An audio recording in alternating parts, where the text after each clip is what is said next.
Games have rules. And, well, gamers are what I would call a wily bunch. The rules don't necessarily matter all the time. Hi folks, it's Falcon, and today on gameranx, 10 things games added for disobedient players. Now, before we get going, this isn't necessarily punishments for disobedient players, it's just things that happen when players, don't do as they're commanded. It's not always adversarial, per se. Sometimes it's just a little bonus event that plays out, or something that's maybe meant to give players a little extra guidance. With that in mind, let's start off with something along those lines. At number 10 in Red Dead Redemption 2, or really any Rockstar game, they're kind of infamous for heavily scripted missions. You gotta follow the objective, by the nose, and not deviate even by a few steps, or it's fish and mailed. You gotta be on the nose. And Red Dead 2, it's got the reputation for being that, for sure. I think it might be a little overblown. Sometimes the game does let you do something a little different and you're not punished for it. Instead, you get a little bonus scene I don't think a lot of players have seen.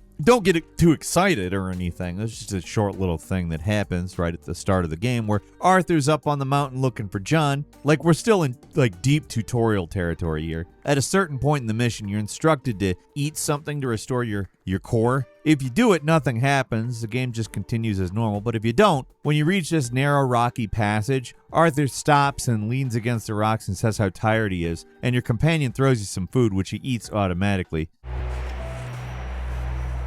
How you doing? I'm miserable. Been a tough few days. I know. Here, take a drink of that. Thanks. Not designed for this snow. So like I said, it's a small sequence, but it is a new animation. In most games, they just throw like an extra bark or something. But you can always count on Red Dead 2 to go the extra mile, even when it's completely inconsequential. Moving on to number 9, Call of Duty Modern Warfare. When I think disobedient, I'm inclined to think of games that are heavily scripted in parts where you're given precise directions and are expected to follow them. That's all gillied up in a nutshell. It's a heavily scripted stealth mission where you're seemingly given almost no leeway on how to progress. The entire time you're being given precise instructions on how to proceed. In most stealth missions like this, there's no room for improvisation. It's all either pass or fail. But this mission is actually a little open-ended than it seems at first. There's a few segments where you can fail and it's not an automatic game over. Some enemies will get alerted, you take them out and proceed like nothing happened. But there's one pretty elaborate little sequence most players don't see. Near the start of the mission, you're passing by an old church and a helicopter starts flying around. What you're supposed to do is just hide and wait for the helicopter to pass. But if you're feeling particularly disobedient, then you can climb up the church into the steeple, and there you find all of the people. No, it's actually an anti-aircraft rocket launcher. And hey, you can engage the helicopter in combat. Stay in the shadows. We're spotted. Take cover.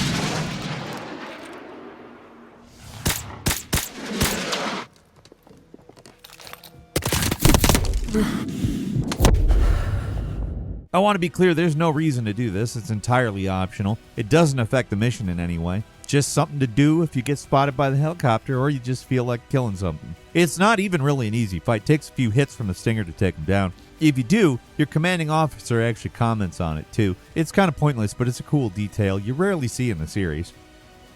And number 8 is Hi-Fi Rush. QTEs, quick time events. Do games get any more hand-holdy than these things? No, of course. They're cutscenes where they flash a big button on the screen, and you press it now, or you lose. You get nothing. Good day, sir. It's a pass-fail system. You either press the big glowing button and pass, or you don't and immediately lose. Most of the time, failing one of these things is some kind of a game over. Half the time, they don't even give you a funny death animation. It's understandable when gamers are a little resentful about these things. Screw your game. I do what I want. Whatever. Yeah, seriously, you guys. I'm sorry about that. The mid-2000s South Park came out. But yeah, you get spiteful and you don't press the QTE button. That'll show them. The Corsica boss in Hi-Fi Rush is essentially just a QTE boss. It's literally just Simon Says, but with parry mechanics.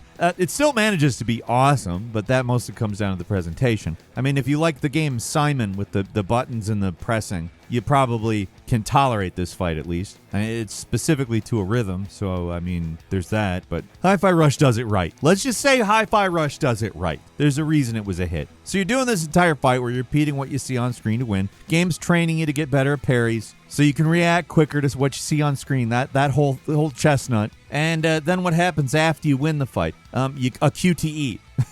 Where you can catch Corsica after beating her. It's a cute little moment, but come on. You want to see what happens if you don't catch her, right? The game knows. It rewards your disobedient nature with a hilarious moment if you miss the button press, where she slams into the ground behind you and all your mission control buddies get on the line to tell you you're kind of being an idiot.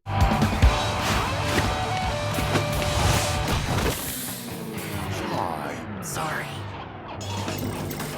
Scorehounds might be annoyed because missing a QTE gives you a massive penalty to your score, but it's funny. Sorry, it is.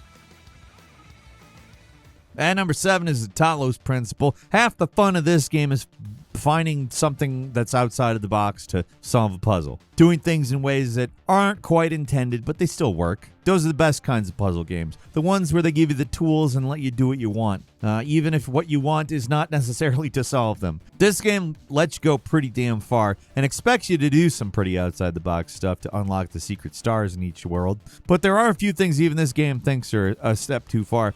You might think you're being real clever if you're doing something like using a jammer to remove a force field, then using a hexahedron, not a cube. It's not Portal, we swear. It's completely different. It's not Portal. It's not Portal. Whatever shape it is, it goes in the square hole one way or the other. Anyway, you might think that you're pretty clever for pushing the jammer past the force field with the cube or whatever. But that's where the game stops you by literally sending a developer over to manually move the jammer back to the original position. These big-headed robots come from the developer room, and they only appear outside when they're needed to fix things that shouldn't be. Usually in these puzzle games, they just do something boring like despawn the illegal item. But Talos Principle, even weirder. That's why we're still talking about it 9 years later.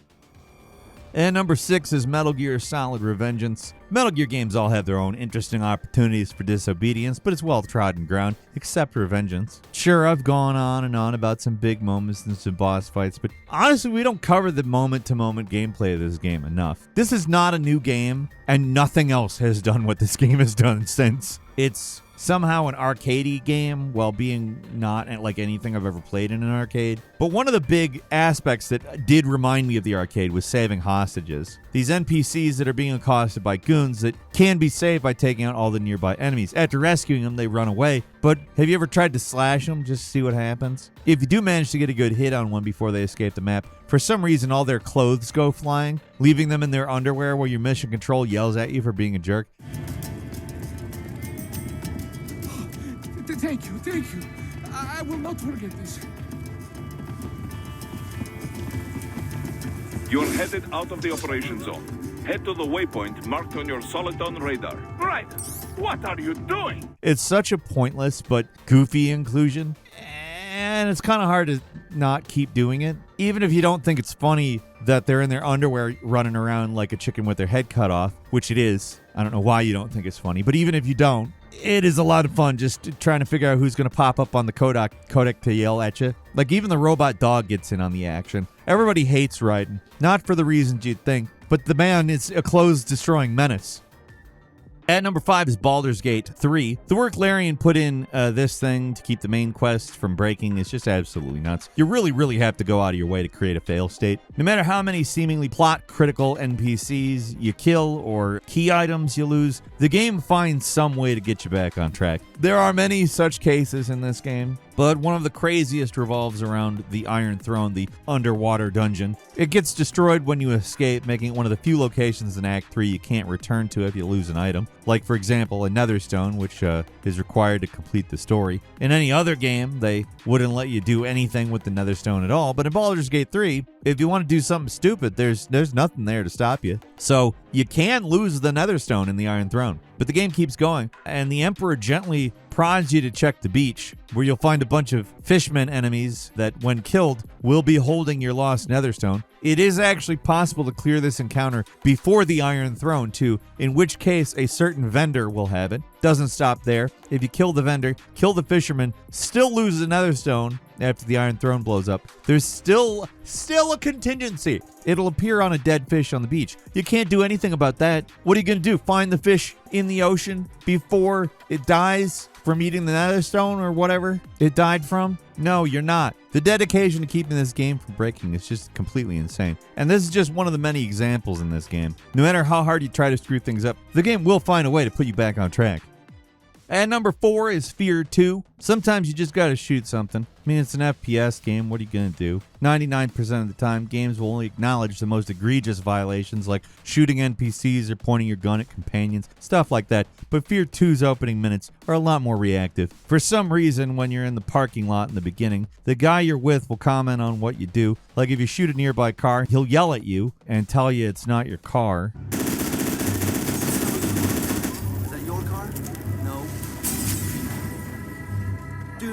Who do you think's gonna pay for that?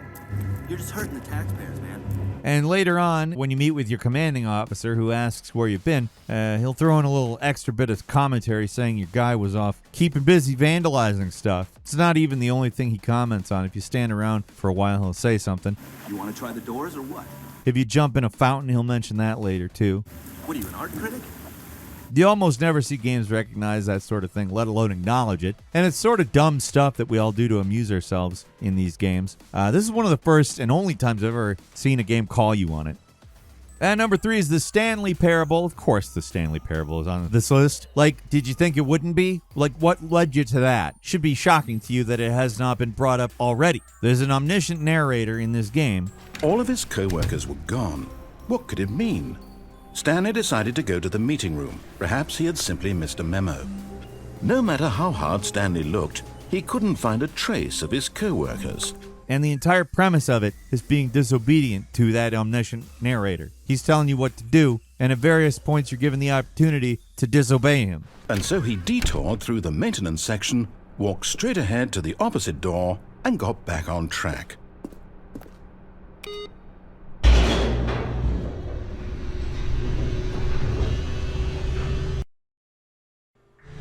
But Stanley didn't want to go back to the office. He wanted to wander about and get even further off track. So now in order to get back, he needed to go, from here it's, left.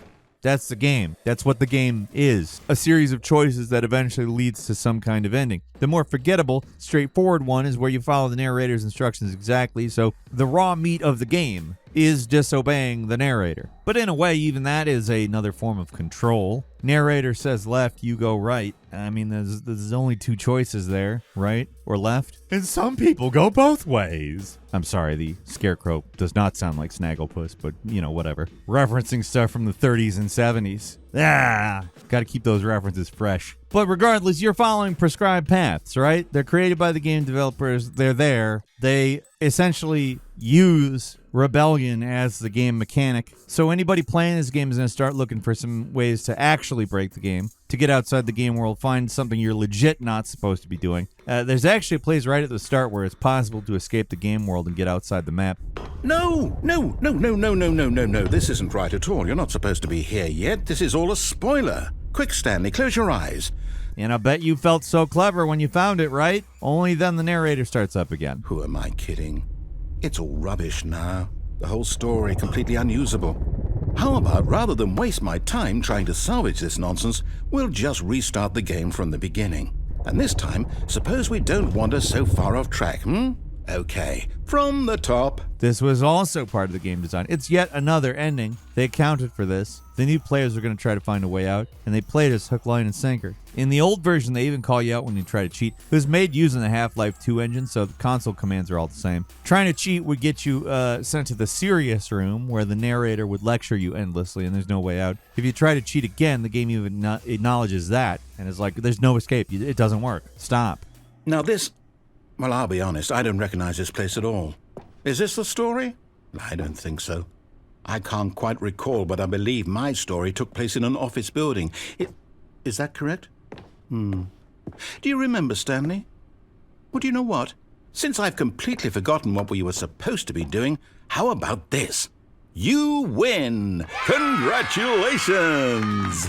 I know you put in a lot of hard work, and it really paid off. So, good job. And number 2 is Batman Arkham Asylum. Normally, Arkham Asylum's a pretty linear game. The only way to progress is to follow your objectives without deviating a whole lot, especially when it comes to any detective segments where you have to scan the environment, look around for clues. Most of the time, you got to follow those things exactly, but then there's one part that lets you skip a few steps, and it even has the Joker break the fourth wall about it when you do. There's a section where you're looking for notes on the Titan project in the Arkham Mansion. What you're supposed to do is beat up some thugs, rescue a few doctors, scan around for books, and follow the trail to the eventual hiding place. But players who have already played through the section can just grapple up to its chandelier and completely ignore the thugs. If you do that, the Joker will get on the intercom and complain that Batman read the last page first, which is obviously not how you're supposed to read a book. Reading the last page first? Shame on you! Well, here's the punchline. 2 minutes, and the giggle gas goes boom, permanently cheering up those miserable doctors. Tick-tock, tick-tock. And he just gives up and sends all his thugs away, so you didn't even have to fight him. For most of the game, you're stuck following Joker's script, so it's pretty satisfying when you're able to get around his traps once in a while. Oh, very clever, Bats. And finally, at number 1, it's Nier Automata. Duh! Like Stanley Parable and Nier Automata are the 2 big duh elements on this list. After the prologue, there's this short segment where it has you calibrate some things in the menu, but it's done diegetically within the game. You do play a robot, so the settings menu is literally your character's settings. One odd note is while this is happening, 9S, your partner and the one administrating the tutorial, says they're recording the whole thing. So anyway, it's kind of a long, drawn-out tutorial with some pretty basic things. And if you screw around, you get some unique dialogue from 9S expressing his confusion and frustration with you, because you're refusing to adjust the brightness settings so the screen is just pure black, or not acknowledging if you can hear him or not after adjusting the sound settings. Hello? Go ahead and adjust your settings so you can hear me, all right? Adjust the settings until you can hear my voice. Could you try and pick up the pace a little bit? This is getting embarrassing. Ma'am, are you there? Can you hear me? Hello? Go ahead and adjust your settings so you can hear me, all right? Give people menus to screw around with, and they're going to goof off and not follow instructions, of course. You'd think none of it would matter, but anyone who wasted a ton of time in the tutorial, they're forced to experience it from 9S's perspective at the start of playthrough 2, where you're playing as 9S. The whole tutorial segment plays again, but everything you did as 2B is exactly the same. The game literally recorded all your inputs, so if you spent minutes messing with a single option, you're stuck doing that all over again. You get a taste of your own medicine, and it's your own fault for doing it. You really have no one to blame but yourself. I mean, there is at least a limit on how long the segment gets recorded. He'll cut it short if it goes on too long. But if I'm completely honest, I was not bothered by this in any way, shape, or form. I was highly amused. I was like, I did do that to you. I got you good, didn't I? Yeah. I am so clever. Ha. Nice.